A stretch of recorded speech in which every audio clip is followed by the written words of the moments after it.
मला खात्री आहे की डॉक्टर आंबेडकर तुमचा उद्धार केल्याशिवाय राहणार नाहीत. इतकेच नव्हे तर अशी एक वेळ येईल की संपूर्ण भारताचे पुढारी डॉक्टर आंबेडकर होतील, अशी माझी मनोदेवता मला सांगत आहे. पुढे शाहू महाराज असंही म्हणतात, हरणाच्या कळपात डुक्कर कधी पुढारी नसतो किंवा कबूतरच्या कळपात बदक कधी पुढारी नसतो. मग मनुष्याच्या कळपात दुसऱ्या जातीचा पुढारी का असावा? पुढारीपणा घेतला की बकऱ्यांसारखी किंवा गुरढोरांसारखी अवस्था होते. बकऱ्यांचा पुढारी धनगर असतो, मग त्या बकऱ्यांच्या नशिबी असते काय? म्हणूनच अस्पृश्यांचा नेता पण अस्पृश्यच असायला हवा, असे शाहू महाराजांचे मत होते आणि आज पण ते लागू होते असे मला वाटते. म्हणून म्हणावेसे वाटते, करून गेला तो भीम होता, लढून गेला तो भीम होता. करून गेला तो भीम होता, लढून गेला तो भीम होता. आम्ही फक्त पुस्तकातूनच वाचला आहे इतिहास, पण पुस्तकं वाचून इतिहास घडवून गेला तो माझा भीम होता, तो माझा भीम होता.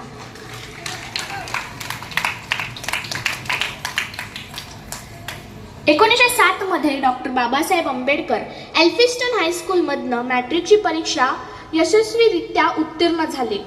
ती परीक्षा उत्तीर्ण झाल्यावर बाबासाहेबांच्या कृष्णाजी अर्जुन केळकर गुरुजी यांच्या अध्यक्षतेखाली सभा भरवून बाबासाहेबांचे कौतुक केले. एखादा अस्पृश्य मुलगा आपल्या जीवनकाळात इतके प्रचंड मोठे यश प्राप्त करू शकतो, त्या काळी ते दुर्मिळ होते. म्हणूनच बाबासाहेबांचा जाहीर सत्कार करण्यात आला. त्यांना त्यावेळी बुद्धचरित्र हे पुस्तक भेट म्हणून मिळाले. ते पुस्तक वाचल्यानंतर बाबासाहेबांना पहिल्यांदाच बुद्धांच्या शिकवणुकीची माहिती मिळाली व ते बुद्धप्रती आकर्षित झाले. ना घेतली कधी हाती तलवार, तरी जगी बुद्धांचा प्रभाव. या जगामध्ये अनेक राजे होऊन गेले, ज्यांनी तलवारीच्या जोरावर राज्य जिंकले आणि आपली ताकद दाखवण्याचा प्रयत्न केला. पण या जगामध्ये असे एक महामानव झाले ज्यांनी कधीच हाती तलवार किंवा कुठचंही शस्त्र घेतलं नाही, तरी आजही त्यांचा प्रभाव सर्व जगावर आहे आणि ते म्हणजे महाकारुणी तथागत गौतम बुद्ध. आपण बौद्ध आहोत असं म्हणतो, पण बुद्धांचे विचार आपण आचरण करतो का? प्रत्येकाने स्वतःला प्रश्न करा. एक छोटासा किस्सा सांगते. एका महिलेला नदी पार करायची होती. नदीला पाणी जास्त होते, म्हणून त्या महिलेला नदी पार करता येत नव्हती. तेवढ्यात तिथे गौतम बुद्धांचे 2 शिष्य येतात. ती महिला दोन्ही शिष्यांकडे नदी पार करण्यासाठी मदत मागते. त्यापैकी एक शिष्य त्या महिलेला नकार देतो, तर दुसरा शिष्य त्या महिलेला मदत करण्यासाठी आपल्या पाठीवर बसवून नदीच्या पलीकडे सोडतो आणि ते दोघेही आपल्या पुढील प्रवासासाठी चालू लागतात. काही अंतर गेल्यावर दुसरा शिष्य मदत करणाऱ्या शिष्याला विचारतो की आपण तर मोहमायेपासून अलिप्त राहणारे आहोत, तरी देखील तू त्या स्त्रीला स्पर्श केलास व तिला आपल्या पाठीवर बसवलंस. तेव्हा मदत करणारा शिष्य म्हणतो, अरे मित्रा, मी तर त्या महिलेला नदी पार करण्यासाठी सहकार्य केलं आणि तिला तिथेच सोडलं, पण तू तर तिला आपल्या विचारांमध्ये, आपल्या मनामध्ये इथपर्यंत घेऊन आलास. तेव्हा त्या शिष्याला आपली चूक लक्षात येते आणि तो तिथे विचार तिथेच सोडून ते दोघेही आपल्या पुढील प्रवासासाठी चालू लागतात. आज आपण देखील समाजात जगत असताना छोट्या छोट्या गोष्टी आपल्या विचारांमध्ये ठेवतो आणि स्वतःचे मन दूषित करून स्वतःला त्रास करून घेतो. तर असे न करता आपण चांगले विचार घेऊन आपलं आयुष्य आनंदी जगू शकतो, अशी बुद्धांची शिकवणूक आहे.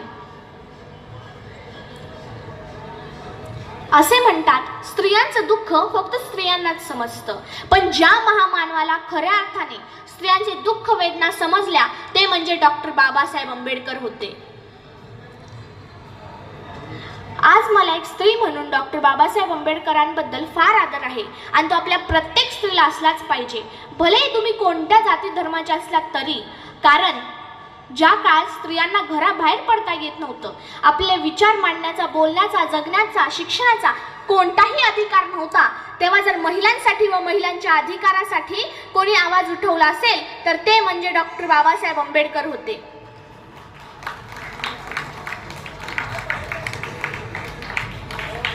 म्हणून म्हणावेसे वाटते, महिलाओं का जीना आसान नहीं होता, अगर इस दुनिया में मेरा भीम पैदा ना होता.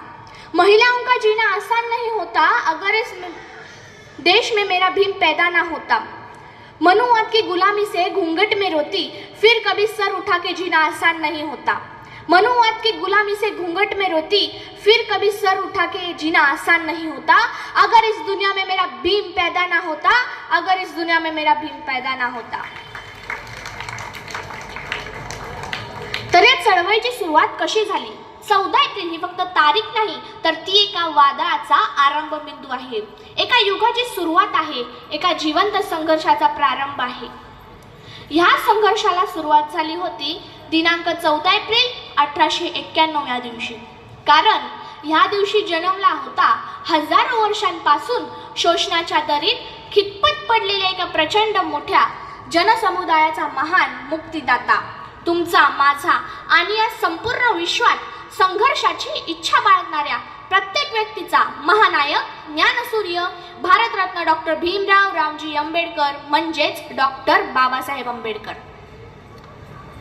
जगामध्ये गरिबी तिथेच आहे जिथे शिक्षण नाही म्हणून अर्धी भाकरी खा, पण आपल्या लेकरांना चांगले शिक्षण द्या, असा विचार देणारे डॉक्टर बाबासाहेब आंबेडकर स्वतः वेळप्रसंगी उपाशी राहून बॅरिस्टर झालेत।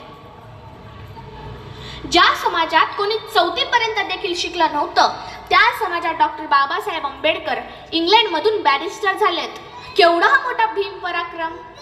ते आपल्या कायद्याच्या ज्ञानातून आपल्या परिवारासाठी प्रचंड पैसा कमवू शकत होते, पण बाबासाहेबांनी त्यांचा शिक्षणाचा उपयोग स्वतंत्र भारतात कायदेमंत्री होऊन गोरगरीब जनतेच्या उद्धारासाठी केला।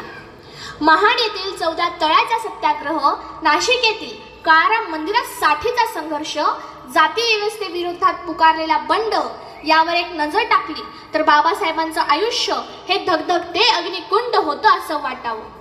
एक हाडामासाचा मनुष्य आपल्या जीवन काळात किती प्रचंड कार्य करू शकतो हे बाबासाहेबांच्या कर्तृत्वावरून लक्षात येतं।